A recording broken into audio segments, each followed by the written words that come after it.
Good afternoon, everybody. Good, everybody.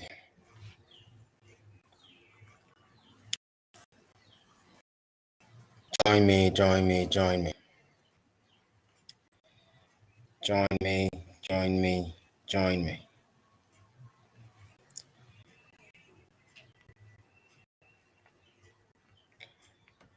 It's a beautiful day to be alive.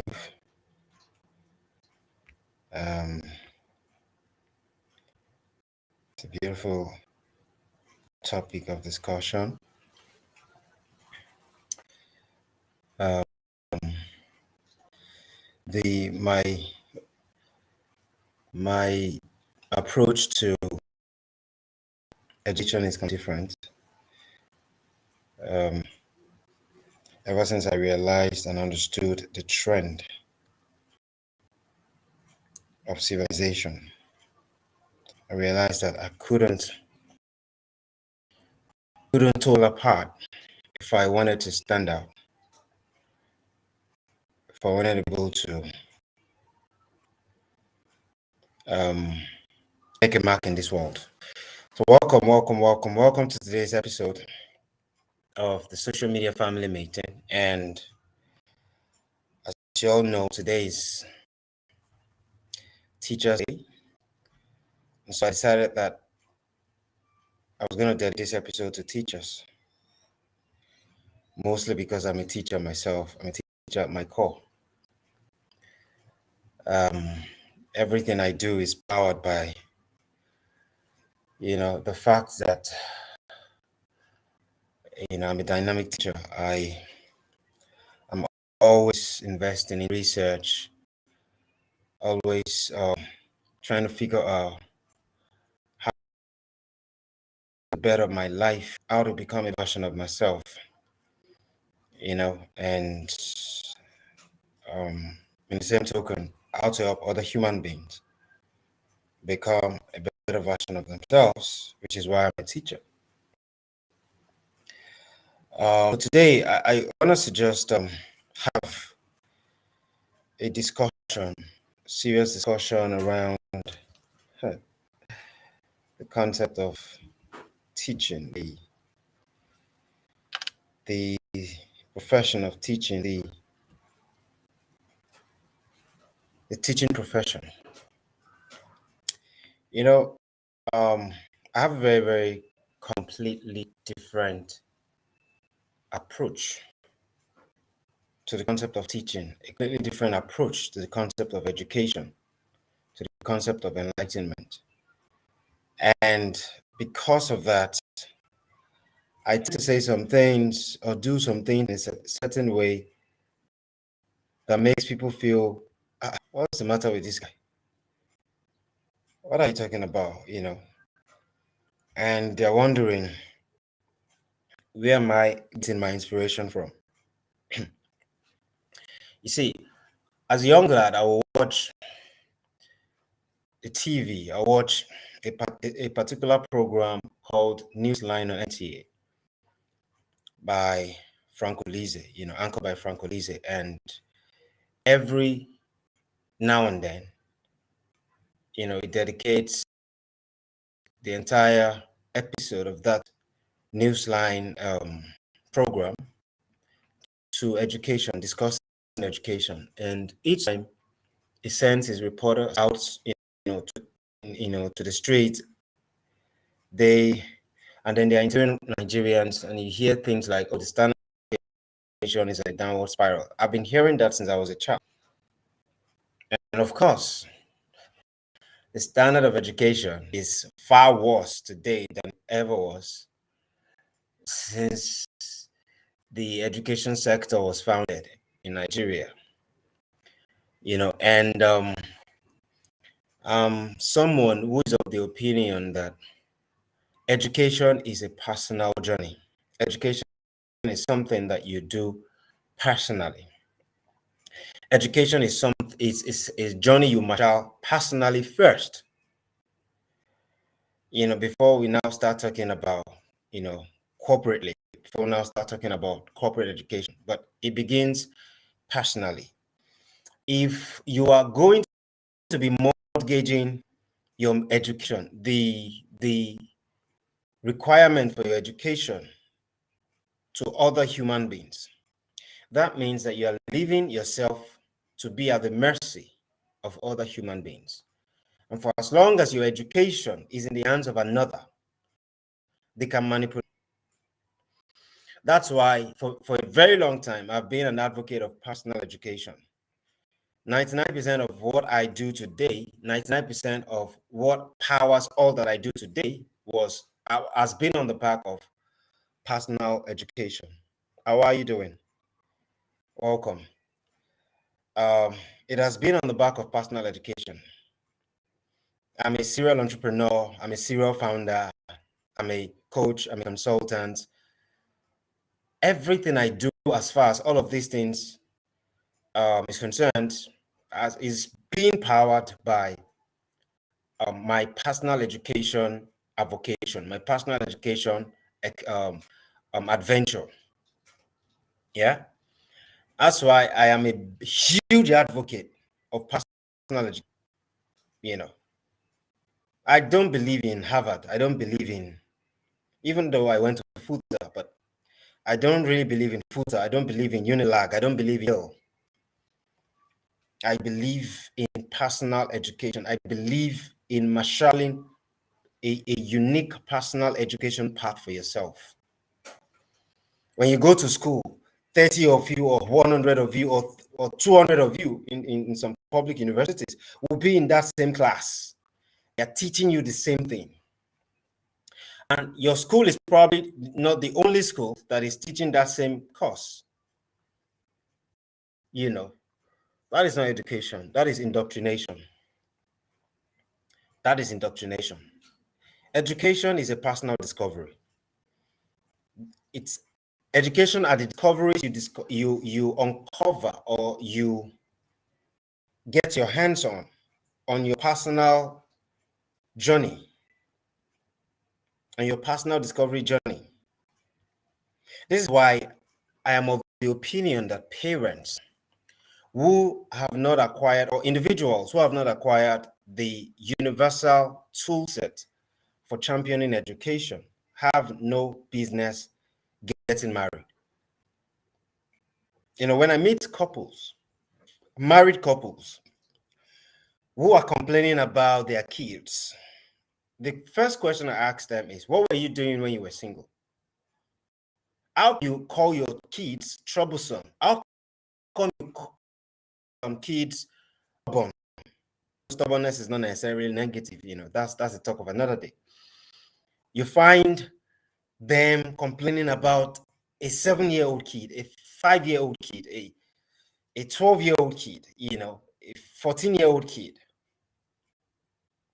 because they were not proactive about acquiring the universal tool set for championing the education, first of themselves, and then of the human beings that are going to chaperone it. There is no mystery to, you know, right now, ASA has been on strike, yeah, for more than 7 months. And I know that some people will still be wishing that things are going to get better in the future. Maybe things will get better for education in the future. Maybe, maybe not. But I sure as my palms would not place the requirement for educating my children in the hands of another, whoever they are, whether they claim to be professors or PhD holders or master's degree holders, whatever. Whether the school claim to be one of the best schools in the world, I don't care about that. What I care to do is by myself acquire the universal tool set for championing the education of any human being. Universal tool set. Most especially the education of my own children. I've said it time and time again over the years. People are like, give birth first. Well, I'm still single anyways. And I know that some people hear that and say, oh, no wonder he's talking like that. By the way, I have mentored more than 3,000 children and teenagers. I've mentored more than 3,000 children, teenagers, and those in their 20s. More than 3,000. So I absolutely know what to do to raise a toddler into a highly responsible individual. Raise a toddler into a highly intelligent individual. I've been doing the experiment for years on myself and on other children, other human beings, via all the things I've been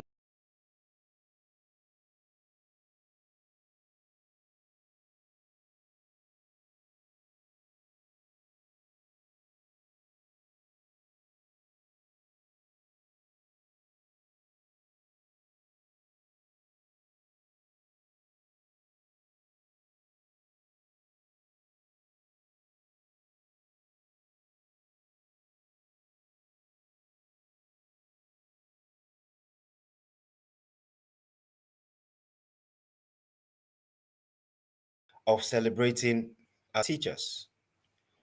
You see, my definition of a teacher is completely different from the conventional definition that you know about. You know, um, as far as I'm concerned, a teacher is a leader in the path of education, a leader path of enlightenment, not a tyrant.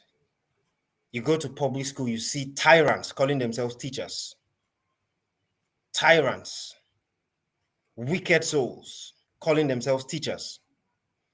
You see, my own definition of a teacher is way different from the conventional definition of a teacher. By virtue of my disciplined nature, welcome Fabric by KG. By virtue of my disciplined nature, I am not someone who condones mediocrity. I'm not someone who condones indiscipline. So I'm a disciplinarian, but I'm not in any way a wicked person. I've met a lot of wicked teachers, a lot of wicked professors, a lot of wicked teachers who call themselves teachers, but they're not teachers. They're actually tyrants, wicked souls.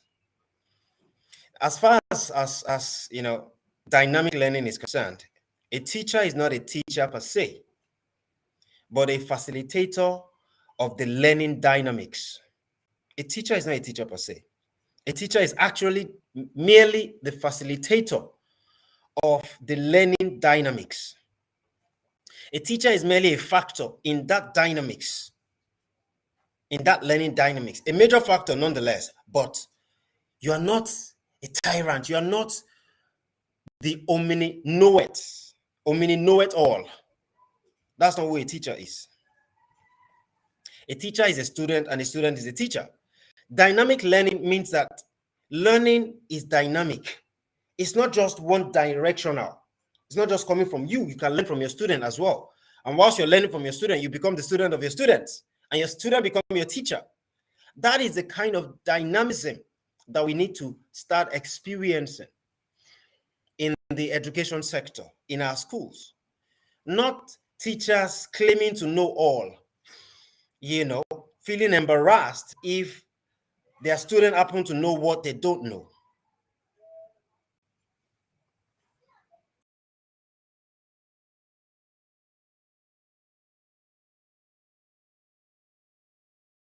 Being a teacher is not a call to being a teacher is not a call to be rigid.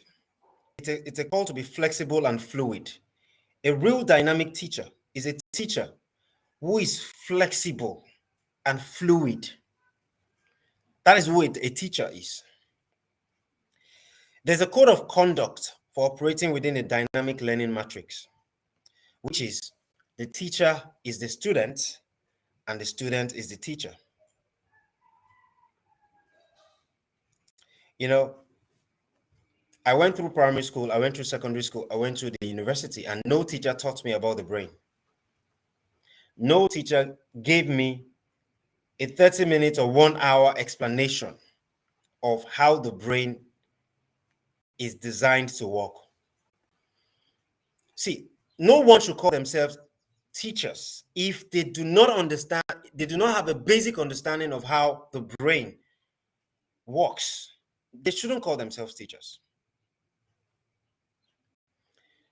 Because as a teacher, what you're actually trying to educate is the brain of students.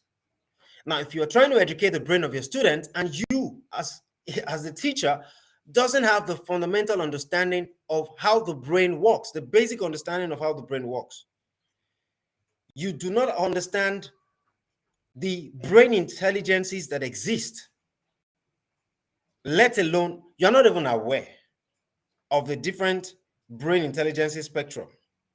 You're not aware. You don't understand how the human mind works. How are you going to be a dynamic teacher? How are you going to be an impactful teacher, positively impacting your students?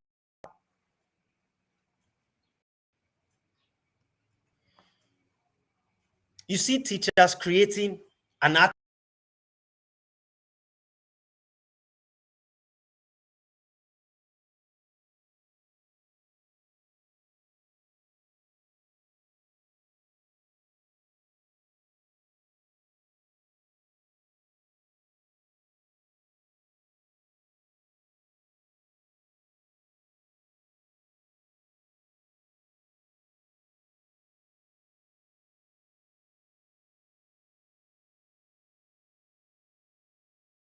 environment. That is why the majority of our kids that goes through the African schools never really blossom,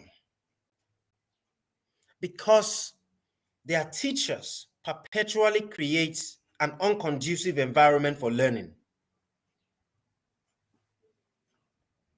It's pretty painful. When I a couple of years ago, I was organizing seminars in secondary school, public secondary schools, because I felt that, man, students with all these types of teachers, the teachers we have in public school are tyrants.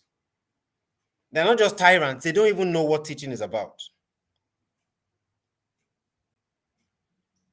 All they know how to do is create an atmosphere of fear for the students, never allowing the students to be free to be themselves. It's pretty unfortunate. That is the kind of system we have. It's pretty unfortunate. But we have to do something individually about it. Otherwise, we may keep complaining, oh, the system of education, the standard of education is this, is that. What are you doing as an individual? Do you know that as long as you're 21 years and above and you claim educated, you are supposed to adopt at least one child that you are going to be their education mentor. You're going to be their mentor as far as education and enlightenment is concerned. Because you now have more than 21 years of experience. On the back of that 21, most especially if it's 21 years or 25 years or 30 years or 40 years or whatever years of experience, so long as it's more than 21, I tell every individual, when I remember to ask, when I meet an adult and I'm asking, how many children are you mentoring currently? How many teenagers are you mentoring currently? Because we keep thinking that, oh, the job of educating the African child is with the teachers in conventional schools, both public and private schools. It's the teacher's job to educate the African child. Maybe so, but that is partly true. It is the job of every adult. It is the job of every African adult to educate the African child. Okay, you are saying that it is a teacher's job. Yeah. Oh, after all, that's what they are. Why they are paying them. How much are they paying teachers in Nigeria? It is not solely the teacher's job, the conventional teacher's job, to educate the African child. It is a combined job of all the African adults So if you're an adult, the onus should be on you to at least pick up a child in your neighborhood who is not your family member, who you can see that the parent of this child are not doing a good job of educating this child. And you don't have to condemn the parent. Just take it upon yourself that, okay, I'm going to start mentoring this child. Since you claim to be educated, okay, it's an opportunity. The proof of your education is in how you are able to deploy it for the cure of ignorance. The ignorance in another person's life, or the ignorance in a particular place. That is the proof that you are educated. The proof that you are educated is not the certificate that you have to show for it. It is in the practical deployment of that education for the purpose of upgrading the enlightenment status of an individual or of a place. I've told you that my own concept of education is different. My own concept of who a teacher is different.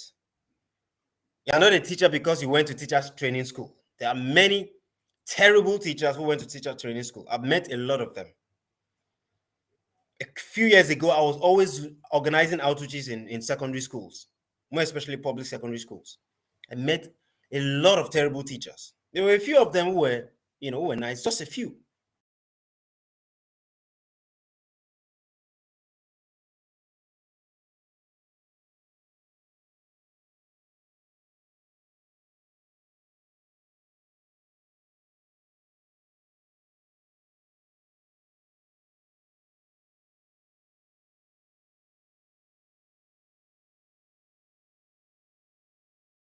Situation of things in Nigeria. When you look at the millions of Nigerians who have gone through either primary school, secondary school, or the tertiary institution, yet this country is the way it is. Yet this continent is the way it is right now.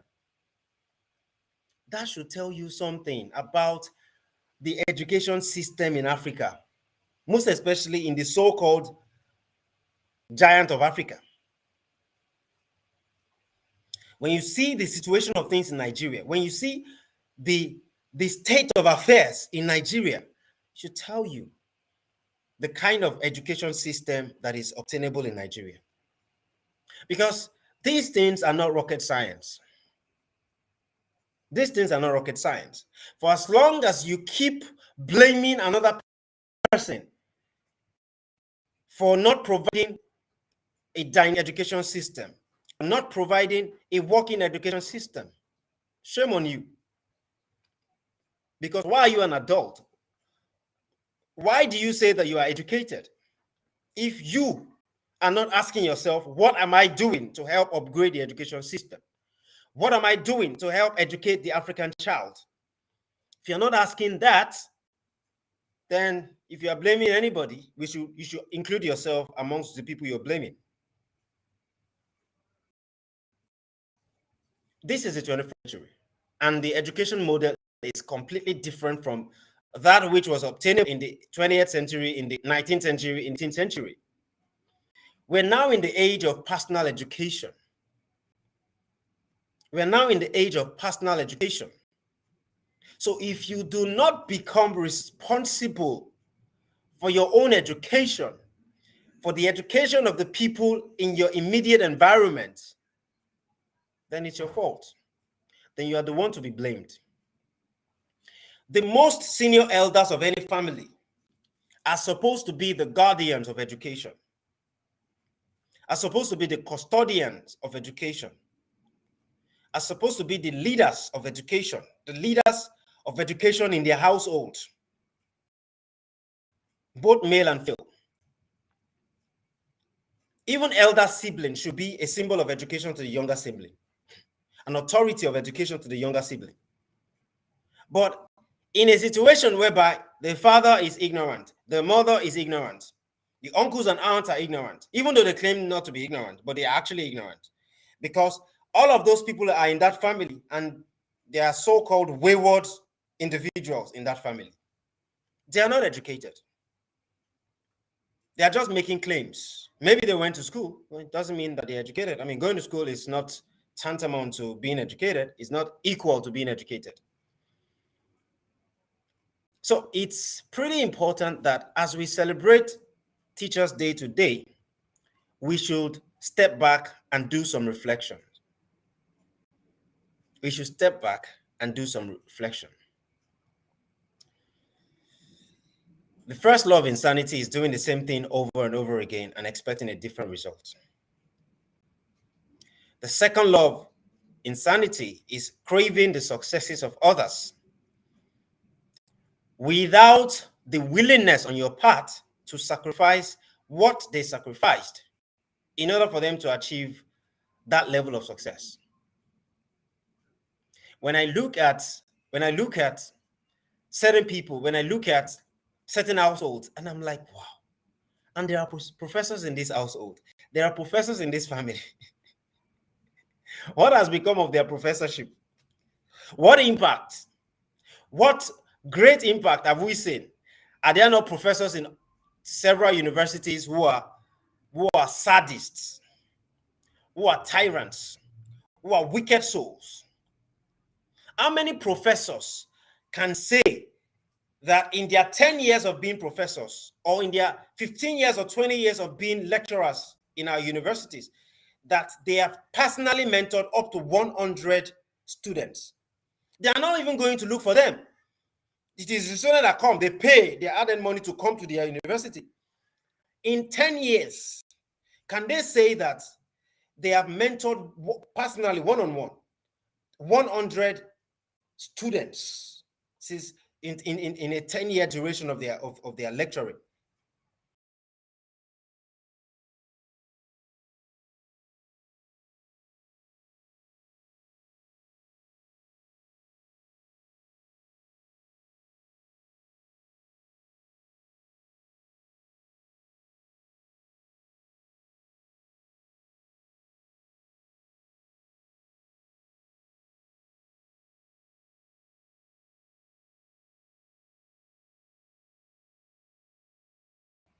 So you find that they are really not about education. They are really not concerned about education.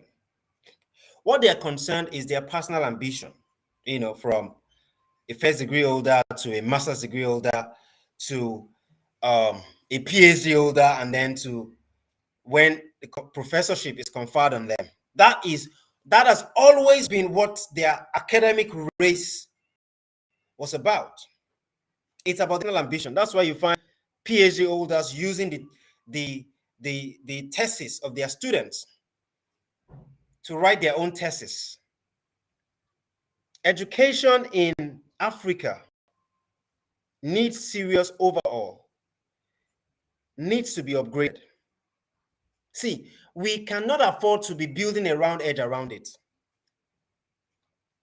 The way education is right now is the way it was. It's the archaic model that the British brought to us.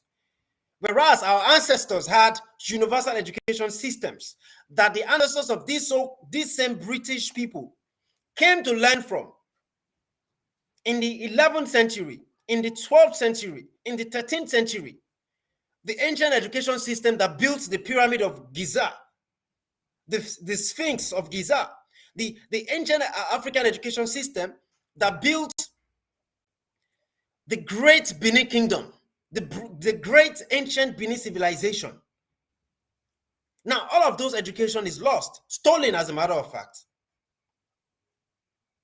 Now we are subduing our genius-born children to this archaic education. This education that does not in any way help them to become geniuses, authentic geniuses. It's high time we take a second look at the education system. It's high time we take a second look at the education system that is turning out the decadent individuals. I mean, just a quick look at Twitter, you will see the level of ignorance of our young people. the way they communicate, what they say, how they interact, calling themselves savages, keypad warriors. And they've not been able to invent anything. They've not been able to create anything. 97% of startups in Africa fail in their first year. That's to show the shallowness of the education that these people have. And a lot of these startup founders are university undergraduates and graduates. If you're a university undergraduate or polytechnic undergraduate, it simply means that you've gone through about 8 or 9 years from kindergarten to primary school. You've gone through at least 5 years in secondary school. 9 plus 5, 14. So 14 years of schooling have not been able to turn you into a fairly intelligent individual. Now you see people graduate with first degree, they want to go for second degree. They finish second degree, they want to do third degree. Running a rat race, an educational rat race, and still will not be educated at the end of the day.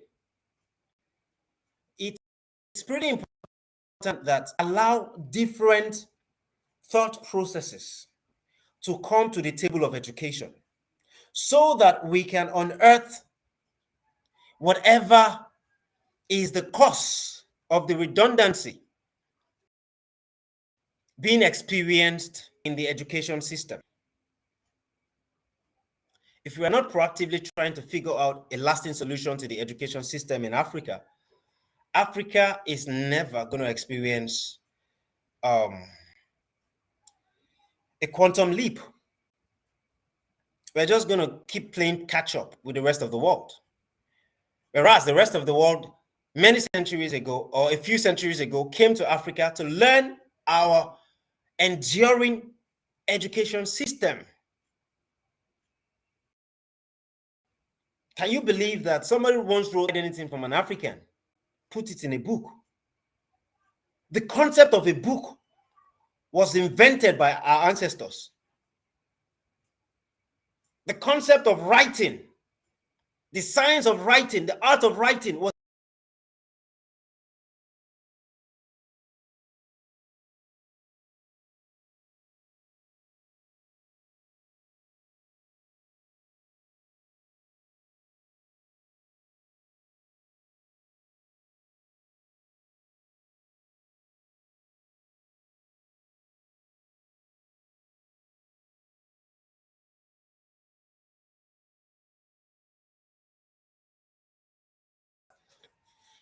such that someone, a non-African, observed that if you want to hide anything from an African, put it in a book, because they're not going to read.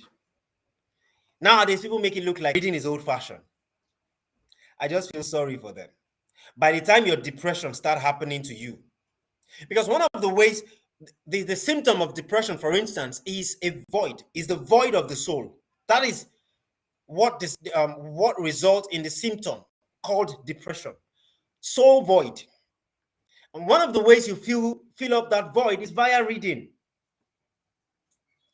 Now you find people calling themselves social media children, Gen Zs. They don't read. Reading is outdated. Reading is for bookworms. Reading is for nerds. I'm going to read till the day I breathe my last. I will always read. I'm even an author right now. I'm trying to, publish another book. And after that, I'm going to publish another book. So I'm definitely not in the category of the people who don't read. I'm past that level. I read and I write.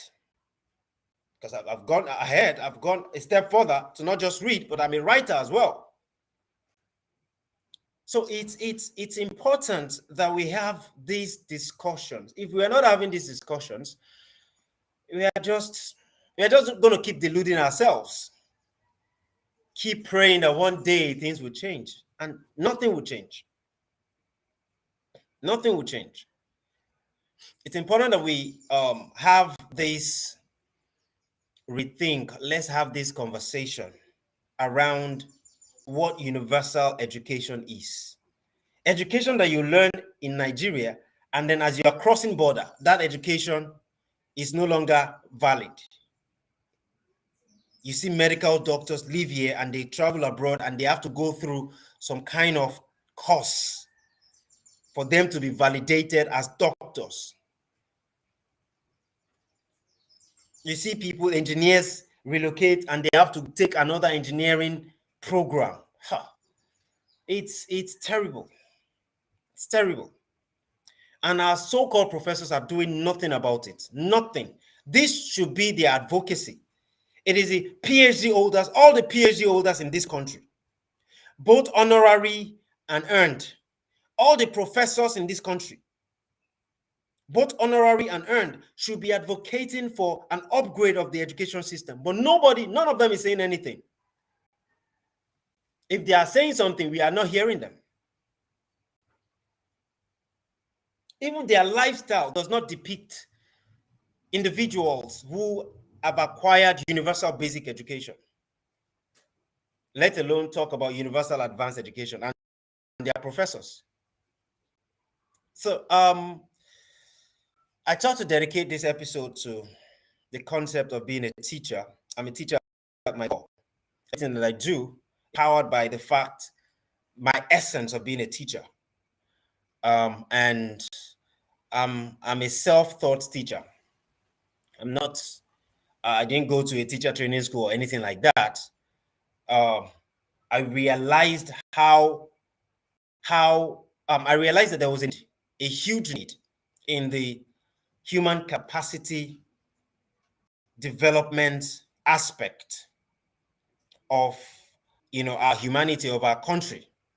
So I told myself that I'm going to step into that position,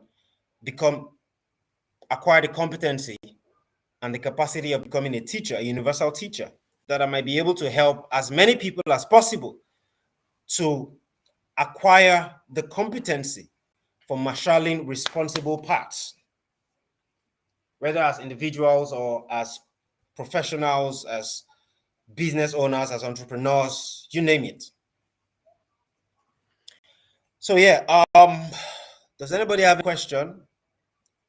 Does anybody have any question before I call it a wrap for this episode? Any question? Any question? Any question? Okay, if there's no question, then I'm going to be. It is where I'm going to be drawing the curtains for this. So every Wednesday,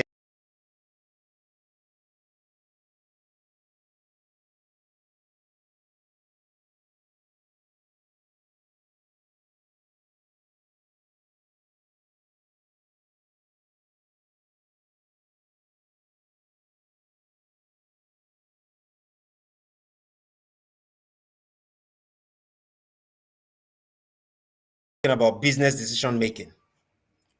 Next week, Wednesday, we'll talk about business decision making. There are a lot of young people, young bloods coming into business, and they're not making sound decision making as far as the fundamental requirement for moving their businesses to the next level is concerned. So next week, Wednesday, have a date with me by 3 p.m. Niger time. That's GMT +1. Let's do justice to business decision. So you can share this live with just in your life. You can share this live with people you know who have passion for education, passion for teaching, and let them learn one or two things from it. So take care of yourselves, guys. See you next week, Wednesday.